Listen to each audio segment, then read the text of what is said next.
Okay, first of all, let me preface this to say that I am extremely jealous of Tom Brady, his athletic abilities, his life, and that is a fact.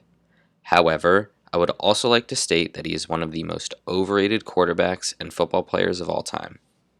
I've grown up my whole life with football fans telling me that Tom Brady is the greatest of all time. And as an avid viewer of the NFL, I grew to hate Tom Brady because he kept on getting credit for team accomplishments. He was a part of the Patriots dynasty and he profited off of one of the greatest coaches and some of the greatest teams of all time. He consistently underperformed in big playoff games, yet his team made up for his poor performances. And he gets praised as this amazing player who's carrying his team to victory. Throughout his career, he's had great defenses that helped his team strive for success and helped him get his 7 rings. To me, football is the epitome of a team sport, especially due in part to the fact that you have something like 40 players playing a game on your team making an impact. And the slightest misstep on their part could make or break the game. A kicker could miss a field goal, a tackle could miss a block, a cornerback can give up a touchdown, a player can fumble the ball, a quarterback can throw a pick, a special teamer may miss a tackle. Not to mention the countless coaches that can influence certain players and other members of the organization. Tom Brady is the epitome of someone who has profited from extremely successful coaches, special teams players, defenses, and overall organizational management. The differences between Tom Brady and other quarterbacks like Peyton Manning and Aaron Rodgers is that they haven't had the benefits of playing with extremely successful defenses, special teams, and coaches. Also, I just like to say, Tom Brady taking less money does not make him good at football. I'm sorry. It can make him a great team player, it can make the team better to find success, but that doesn't make him a better football player than a Peyton Manning or an Aaron Rodgers just because he doesn't take that much money.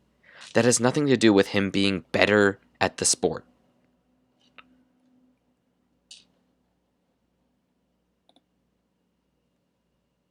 The Super Bowl is a team accomplishment, right? Yes, a quarterback is important, but football is the epitome of a team sport and is a team award. Does Tom Brady catch touchdown passes? Does Tom Brady sack the other quarterbacks? Does Tom Brady force incompletions?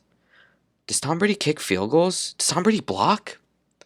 All of these have had scenarios where other players made key plays that ultimately led to victory. Tom Brady should not be the main benefactor of the Patriots' success and their 6 Super Bowl wins. The number of rings a player has should not be what defines them as the greatest. The only argument for Tom Brady being the GOAT is his rings. He's not the best quarterback based on any measure of statistics. He shouldn't be called the best if the only argument for him is a team accomplishment instead of his own statistics or accomplishments. You don't hear anyone say Bill Russell is the GOAT or Robert Ory. They both have more rings than LeBron and Michael Jordan. But for some reason, skill level and performance is thrown out of the window for football. Keep in mind, football has 53 rostered players while basketball has 15. I don't understand this narrative that Brady just makes his team win. Didn't Robert Ory do that? Bill Russell? If I'm just trying to figure out the greatest players of all time, shouldn't I just look at total championships won instead of evaluating them on skill and statistics? Even bench warmers or third string players. Technically, don't they fit the same narrative about winning following them? With that logic, I just shouldn't care about their relevance to the team, and only if their team wins or not. If I want to make their argument and judgment binary based on rings. Did they win or not? If they won, they are good. If they lost, they are bad. Oh, but he rushed for 200 yards and he scored 3 touchdowns? Did he win? That's all that should matter. I don't care how well he did. Did they win or not? The Rams just won the Super Bowl this past postseason. Matthew Stafford played very well. Does that make him better than Joe Burrow? Cam Akers better than Joe Mixon? Van Jefferson better than Jamar Chase? I mean, they won, so exactly. The problem with thinking this way is that it eliminates the playing aspect of the game. By putting players into this binary category of win-loss, it removes the effort and their performances because of a narrative. That same narrative applies to pitching wins in baseball. Would you rather have a guy with a 2.50 ERA and a 2.25 FIP, or a guy with a 6.75 ERA and a 8.4 FIP? Oh, wait, don't pick yet. The first guy is 1-7 and the second guy is 4-3. Obviously, the choice is the second guy. He just makes his hitters hit good. You probably think I'm crazy for pushing this narrative, especially with the outrageous statements I'm making, because they don't make sense. I don't agree with them. That's what I'm trying to show you. You're going to say that what I'm saying is not fair, that Tom Brady carried his team to victory, and that leads me to all of my evidence. Tom Brady gets way too much credit for his team's accomplishments. For example, in 2008, the Patriots, led by backup quarterback Matt Castle, went 11-5 and finished second place in the division without Tom Brady. However, they didn't make the playoffs. They were one of only two teams ever to miss the playoff with 11 wins. They were 8th in points for, 5th in yards. The year after that, with Brady, the Patriots actually regressed. They had one less win and one more loss.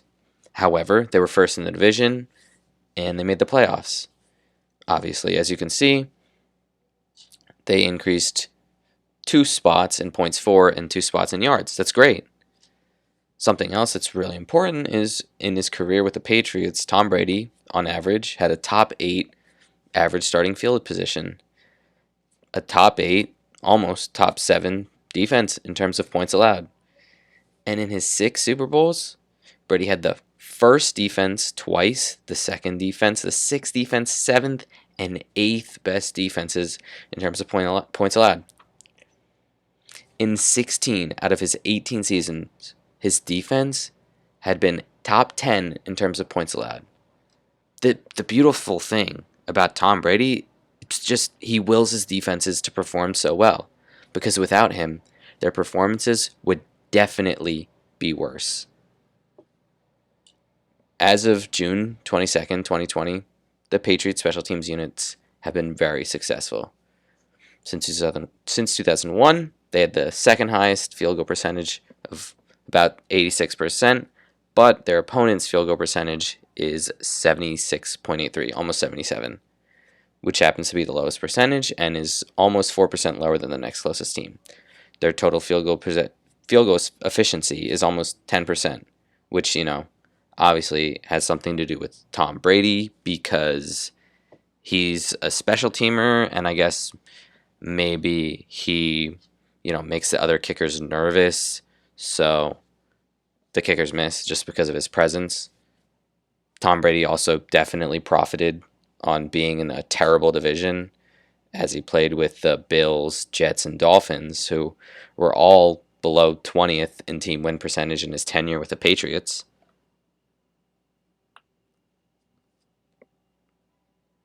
The contrast between Matt Castle's Patriots and Tom Brady's Patriots, with basically the same exact teams, highlights the success of the Patriots system, and the team finding success over Tom Brady being this amazing player who made the Patriots successful.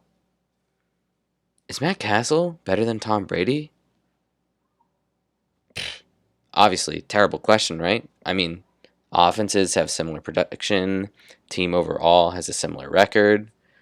Is it that outlandish to say that? Over his tenure with the Patriots, Brady has extremely good offensive field position and his defensive performance, given points allowed. In all his Super Bowls won with the Patriots, he had a top 8 defense. In 16 out of 18 seasons, he's at a top 10 defense. Simply, if we look at the last 5 seasons of Aaron Rodgers' career, he's had a top 10 defense once. In the past 5 years, he's had more defenses out of the top 10 than Brady had in his entire career with the Patriots. Tom Brady is not the best playoff performer, but I would also like to say that the most games and, the highest number of stats in the postseason is not a very good argument. To say he's the greatest because of numerical achievements is like saying that total yards is better than yards per game or yards per attempt. And, just because he has the most yards in the most games, that doesn't make him better with someone with less of an opportunity to do the same. Think about Mike Trout. He's probably the best baseball player ever. Maybe not, but he's only played one postseason series, so he's never going to be able to be comparable to other guys who've had the chances to play in the postseason. As you can see, his regular season stats and his postseason stats, Tom Brady gets worse in completion percentage, touchdown interception ratio, passer rating, touchdown percentage, and interception percentage. Mostly every single quarterback does worse in the postseason. However, a lot of people think that Brady gets better for some reason and that he's really amazing in the postseason. That's extremely false. For one, he's played the most games, so obviously the total numerical postseason data goes to him. If you look at per game data, if you look at things like passer rating, interception rate, touchdown rates, you can see that he extremely underperforms his regular season performances, which, aren't even that good. He literally performs worse in almost any stat. Obviously, he's playing against better defenses and better teams, but the narrative that he's the greatest because of his postseason performances is so stupid. He literally performs worse than he does in the regular season, and they're a little bit worse than his regular season performances. In his 6 Super Bowl wins, Tom Brady has a passer rating of 77.3, 84.5, 109.4, 100.3, 97.7, and 85.8 in chronological order of the Super Bowls. He has 1 very good postseason, 2 pretty good postseasons, 2 subpar postseasons, and 1 bad postseason. His teams legitimately perform well despite his performances. Instead of leading his team to victory, he consistently underperforms in the playoffs, and everyone chooses to ignore his extreme lack of postseason performance. And if you want, you can also see here, in comparison to some other great quarterbacks like Troy Aikman, Joe Montana, and Terry Bradshaw, Tom Brady has the biggest drop-off in production in comparison to all these other guys. And as you can see, obviously, Mike Trout should just, tell the Angels pitchers to do better, even if he's going to hit 400, slug 900, hit 5 home runs in one series. Who cares? It's his job to just bring that energy, instill that will that Tom Brady somehow is able to instill in his teams, and just let them win.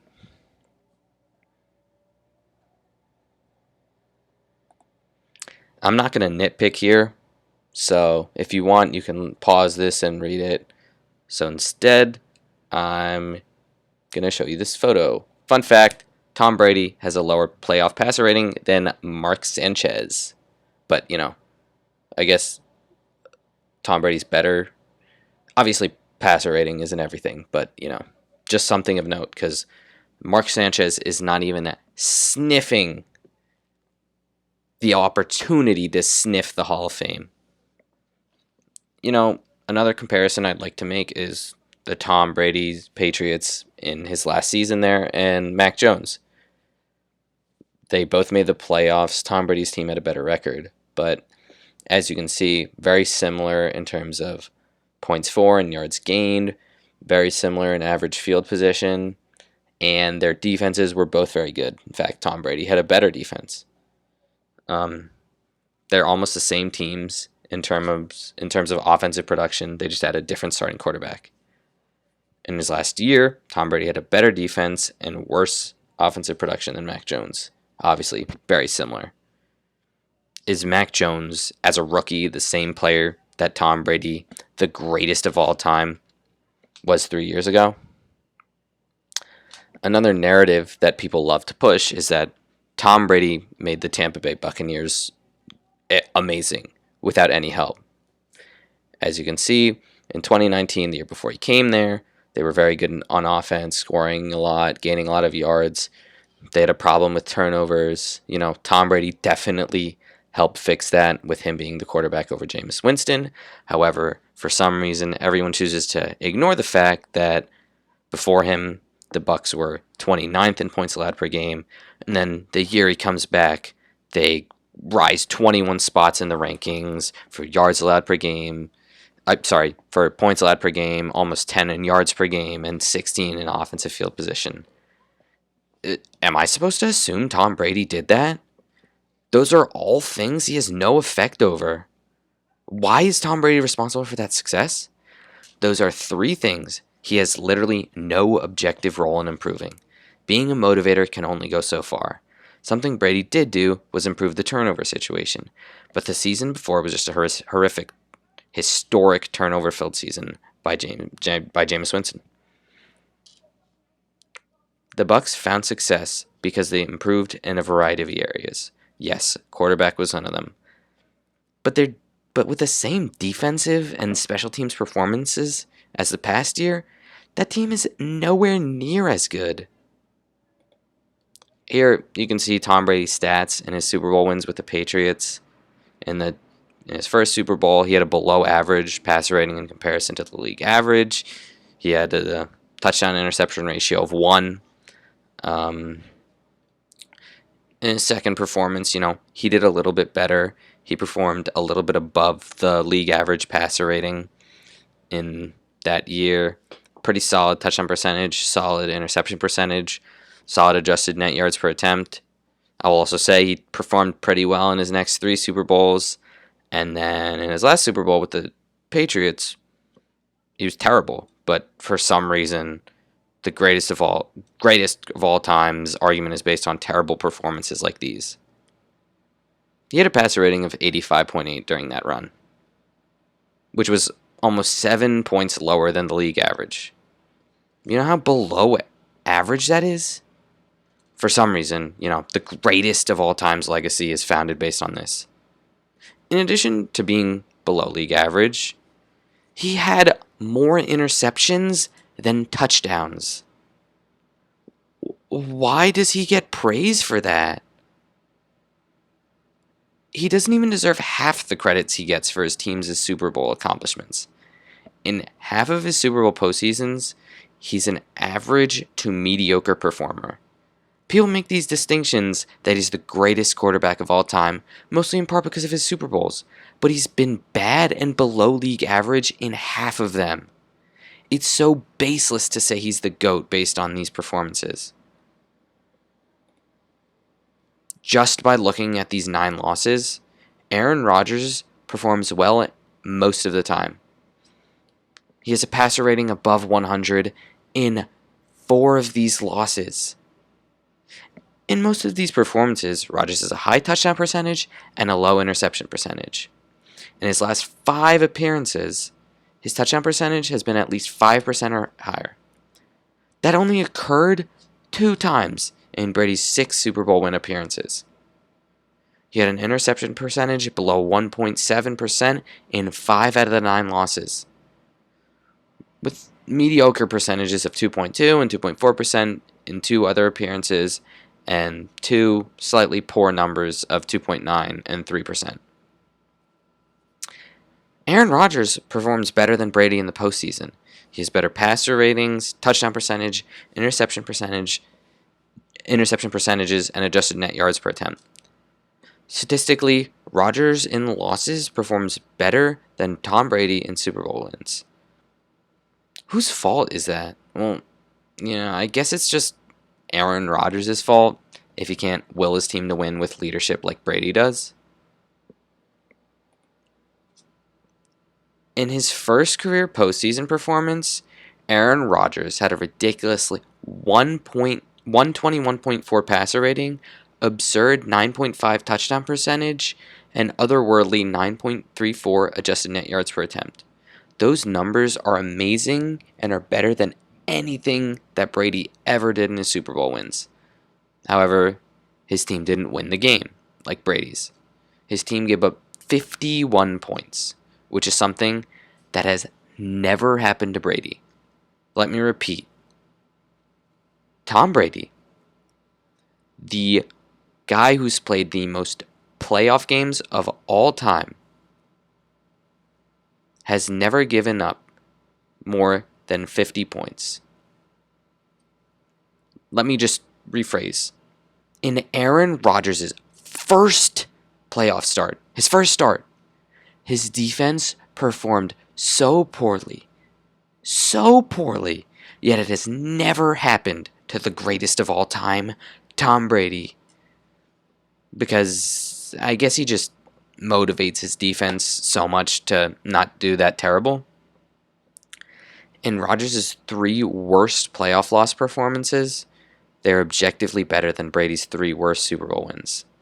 The difference between Brady and Rodgers is that Brady's teams are good enough to win despite his horrible performances, while Rodgers can perform exceptionally well and still lose. I decided to compare Tom Brady, Peyton Manning, Aaron Rodgers, Drew Brees, and Mahomes using passer rating, touchdown percentage, interception percentage, completion percentage, and touchdown interception ratio. You can pause if you want, but I'll just breeze through. There's career stats and his playoff stats for every quarterback in their career up to 2020. And I also wrote it out here. Postseason's in red, regular season is in white. As you can see, I also included the drop-off in production from the regular season. Passer rating, touchdown percentage, interception percentage, touchdown interception ratio, completion percentage, touchdowns per game, yards per game. If you want, you can pause and read all of this. From this data collected, Mahomes seems to be the best quarterback out of all these guys. Well, I could make the argument for Mahomes to be the best. It's pretty invalid because he has absolutely no form of longevity. The data was collected 3 seasons into his career. The next player who found the most success, other than Patrick Mahomes, is Aaron Rodgers. Aaron Rodgers is a very good argument for the greatest quarterback of all time based on these statistics, in addition to playing for a while. He ranks second behind Mahomes in passer rating, touchdown percentage, interception percentage, and touchdown to interception ratio. While Tom Brady has the most passing touchdowns of all time, his touchdown percentage is the lowest out of all these other quarterbacks, which is telling of why counting statistics measure totals rather than efficiency and shouldn't determine who is better. Another way to think about it is if you have Rodgers and Brady both throw 1,000 passes. Rodgers will throw 63 touchdowns, but Brady would only throw 55. Mahomes and Rodgers' stats are better than Brady's in every single category except for passing yards a game for Rodgers. While Tom Brady has a better interception percentage and touchdown to interception ratio than both Drew Brees and Peyton Manning, he has a worse passer rating, touchdown percentage, completion percentage, touchdowns per game, and in second to last in yards per game. Based on this data, there's no statistical evidence that provides an argument for Tom Brady being the best quarterback of all time. The evidence kind of suggests that he's the worst of these 5. Okay, now there's a narrative which, I talked about earlier, that Tom Brady is the greatest because of his postseason success, which is why, in addition to the postseason success, in addition to the regular season success, I looked at the postseason success. In addition to my original hypothesis, Aaron Rodgers seems to be the best quarterback in terms of playoff performance, even including Patrick Mahomes. Rodgers has the best passer rating, touchdown percentage, touchdowns per game, in addition to having the second best interception percentage, completion percentage, touchdown interception ratio. Out of these 5 quarterbacks, I'll admit Peyton Manning is the worst playoff performer, and he definitely has the largest drop-off in production from the regular season. Rodgers, Mahomes, and Brees all perform better than Brady in the postseason. But I guess Brady ends up winning because he plays defense?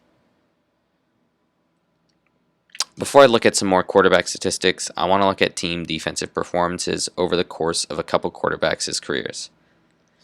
It's in my opinion that Tom Brady has just profited off of extremely successful defenses, especially in comparison to some of the other top quarterbacks of all time, like Rodgers, Manning, and Brees. Even Mahomes as well. Team performance is not super crucial as to why I believe he's not the greatest of all time. However, it's something that he's definitely extremely profited on. And I believe it's something that can and will showcase that his defenses have consistently been some of the best over his career, especially in comparison to other quarterbacks and their teams. I chose to use team defensive EPA per play over the course of each quarterback's career to measure and highlight how lucky Tom Brady got to be put on a team with such great defensive efficiency. I only consider the seasons when they were the starting quarterback for at least 10 games. I'm going to go breeze through all of these slides really quickly. If you want, you can pause and look.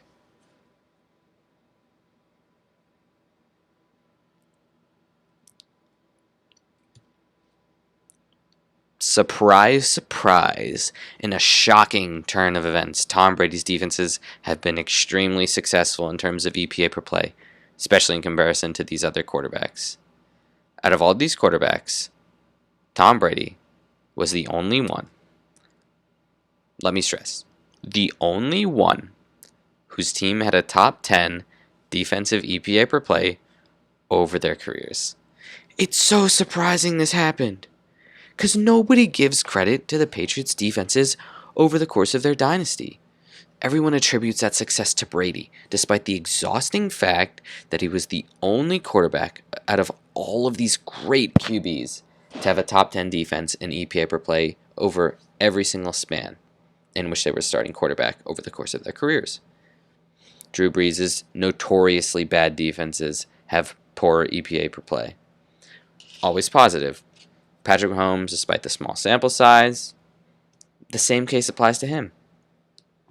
Peyton Manning's defenses have been solid, however, he spent a majority of his career with a below league average defense when he was with the Colts, who fortunately had a negative EPA per play, which was barely below zero.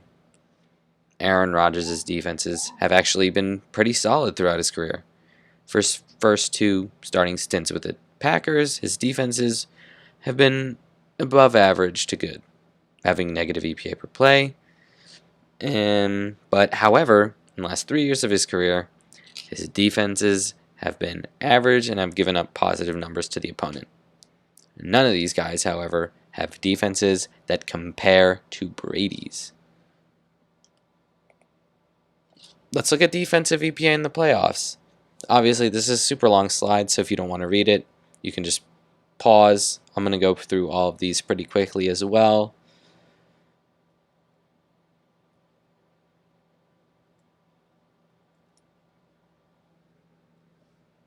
Okay, defensive EPA per play is not the finite stat that measures defensive play and efficiency. It's a measurement that measures defensive effectiveness on a per play basis, on a per drive basis, on a per game basis. I believe it to be an extremely useful stat to measure defense. There are definitely other stats that you can use to measure defensive performance. However, based on EPA per play, Tom Brady has an advantage. While Aaron Rodgers and Peyton Manning have their Super Bowls only coming from when their defenses were extremely successful, Tom Brady has had the benefit of his defenses being extremely good, as in 4 out of his 7 Super Bowls, his defenses have at least an EPA per play of negative 0.065. And in all of his Super Bowls, on average, an EPA per play of negative 0.037. These numbers don't apply to Rodgers and Manning, which is a huge reason as to why they don't have the team Super Bowl numbers Brady does. Mahomes, with a small sample size, and Brees, they both won their Super Bowls despite defensive almost incompetence, something Tom Brady didn't really have to deal with. He's a clear advantage in terms of team defense based on EPA per play.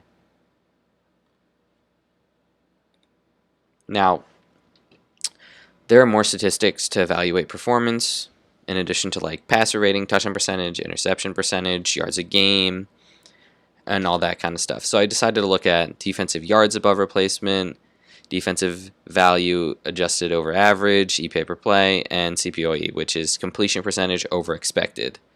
Now, each of these stats are different.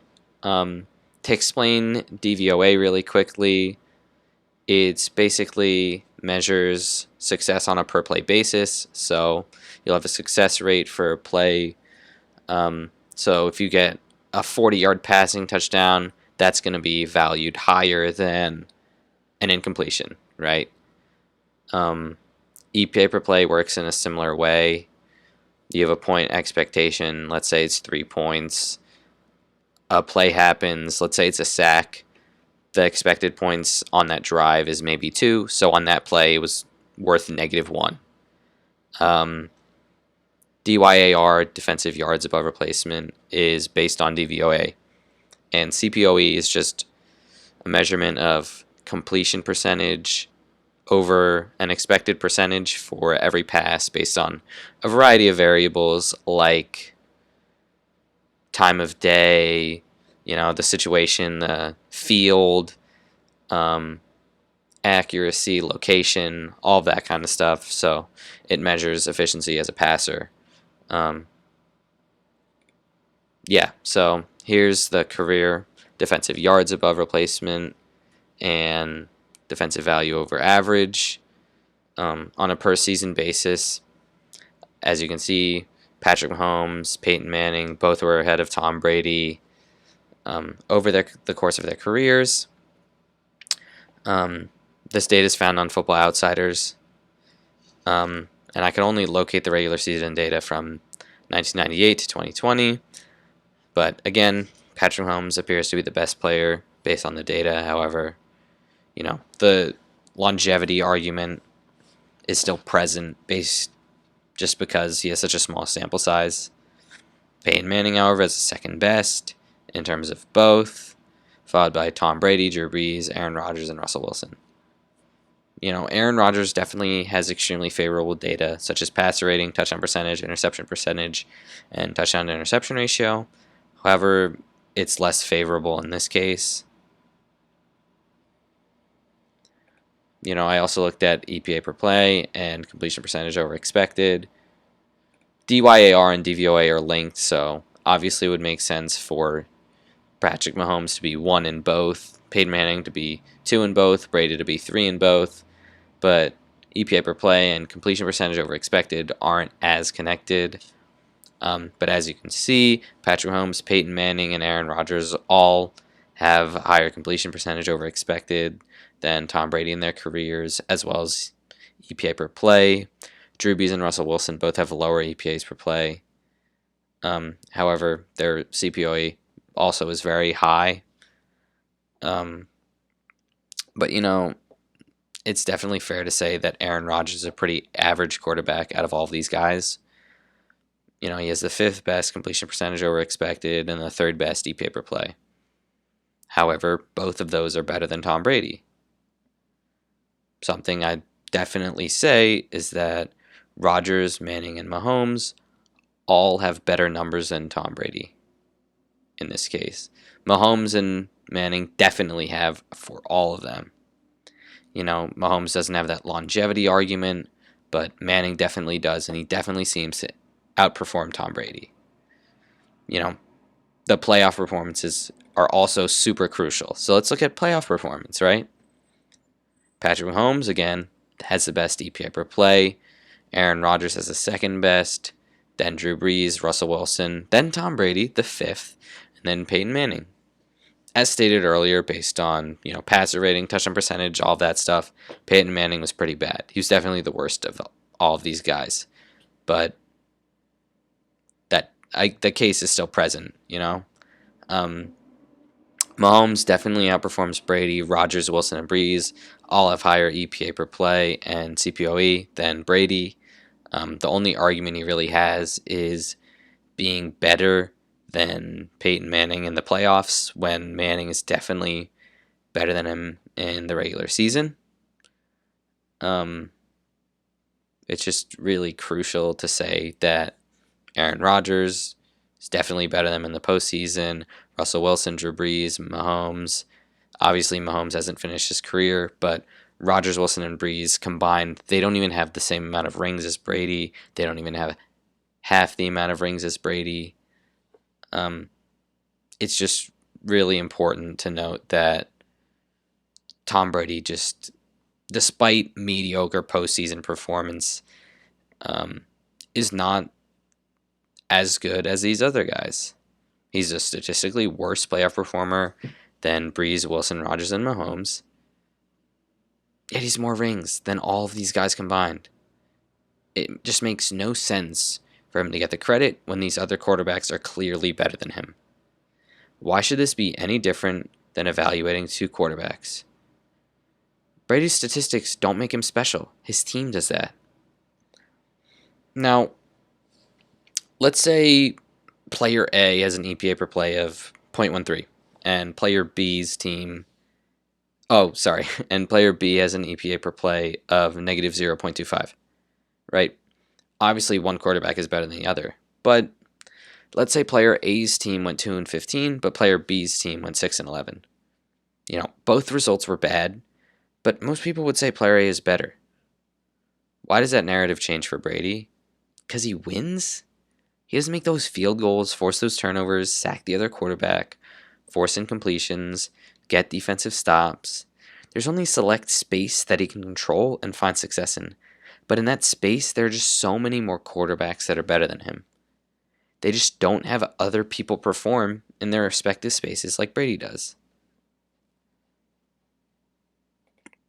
In his most recent postseason loss, Chris Collinsworth said, "The Rams have the better team, but the Bucs have Tom Brady." He went on to say the game would be competitive and close because of Tom Brady. I think at that point, the Rams were up maybe 21-3. I don't remember the exact score. But, obviously, in order for Brady to come back on offense, he'd need help from the Bucs defense, from the special teams, from his other offensive players. Yeah. His poor performance against the Rams highlights the fact that he's the biggest fraud of all time. His final stat line was 30 of 54, 329 yards, 1 touchdown, 1 interception, and a 72.2 passer rating. He also lost a fumble. The game was competitive despite his poor performance. While the Bucs defense performed pretty well, not perfect, the Bucs lost because Tom Brady wasn't good enough.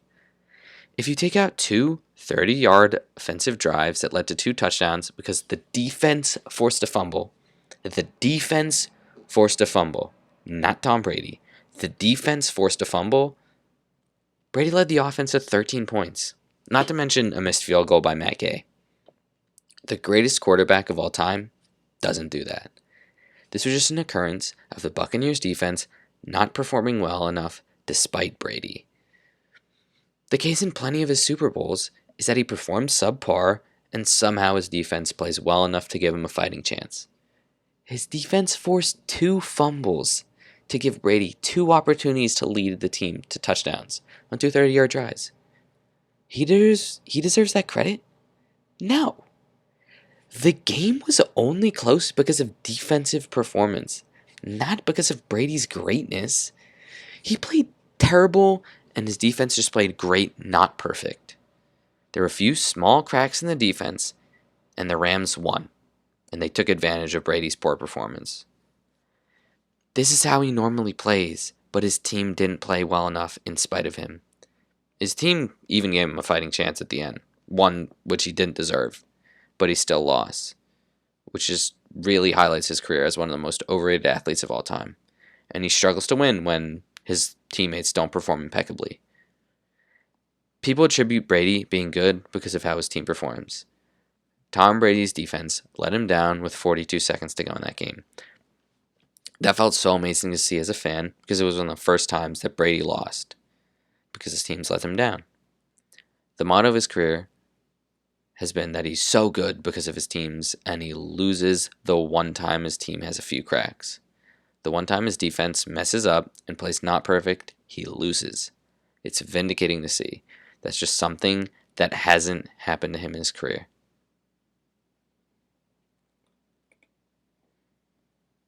Okay, data is subjective, and there isn't, a correct, finite way to say someone is the best. The reason why I decided to include and look at so much data is because there are just so many ways to evaluate quarterbacks, and choosing only one or two ways to evaluate them is super flawed, to say the least. Brady, Rodgers, Mahomes, and even Russell Wilson all will have plenty more years of football to play. And it's possible that, you know, they'll change. They'll have better EPAs per play, they'll have higher touchdown percentages, and it's definitely possible. The beauty of sports is that there are so many different ways that one can look at evaluating different teams and different players. Especially in our current day and age of data and data analysis that we have available to evaluate whatever we want. Personally, I've always believed that Tom Brady has profited off of his extremely good defenses and coaches, and now I clearly have the data to prove it. Based on his regular season and playoff performances, through an extreme variety of statistics, passer rating, touchdown percentage, EPA per play, DVOA, it can be seen and concluded he's not the best quarterback of all time. He's not the best in any of these metrics. In addition to the anecdotal evidence highlighting where and when he plans his playoff success, and because he's the only quarterback out of these five to have as good of a defense in the playoffs and in the regular season, Tom Brady's an extremely overrated and extremely overcredited quarterback, especially for his team and organizational accomplishments. There are no statistical metrics that provide any evidence or any argument as to why he's the greatest. Tom Brady is the most overrated player of all time. He's not the best by any statistical means and only controls a small portion of what really matters in the NFL. I'm not going to call Bill Russell the greatest basketball player of all time because it just doesn't make any sense statistically. And he was never as talented as someone like LeBron or MJ. Why does that argument fade when it comes to Brady? It's just so baffling to me that in a sport with less people, that skill and statistical achievements matter more than a sport with 3 to 4 times the number of impactful players. The same argument applies for baseball. Why are Mike Trout, Barry Bonds, and Ken Griffey Jr. often regarded as the greatest of all time, when they don't have the career accolades of a Yogi Berra or a Derek Jeter? Obviously, I don't agree with saying it that way, but I agree with that narrative. Why isn't there that continuity in football, of which there's definitely a more team aspect? I hope I've convinced you and that you agree with me. Of course, stats are subjective and opinionated, so I can't force you to believe what I believe. However, I hope that I've shown you that Tom Brady has found extreme success due to his coaching, offensive scheme, defensive prowess, and so many variables out of control that led him to win his rings. In closing, Tom Brady is a quarterback in the NFL. He's not a running back, wide receiver, tight end, offensive lineman, defensive lineman, linebacker, defensive back, long snapper, punter, holder, kicker, or special teamer. There are so many factors in winning a Super Bowl, yet the praise is always given to Brady despite mediocre performances, especially in comparison to other better quarterbacks. Why is Tom Brady referred to as the best when he's just the most accomplished? So many other quarterbacks are worthy of that greatest title he has. Just because he was given a plethora of top 5 to 10 defenses and special teams, along with fantastic coaching staffs, does not make him responsible. There's no argument other than multiple team accomplishments that support Tom Brady as the so-called greatest of all time. Lastly, I'd like to say thank you so much for watching.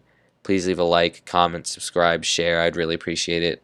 I also welcome any discussion if you agree, and I'd love to debate it with you. Thanks.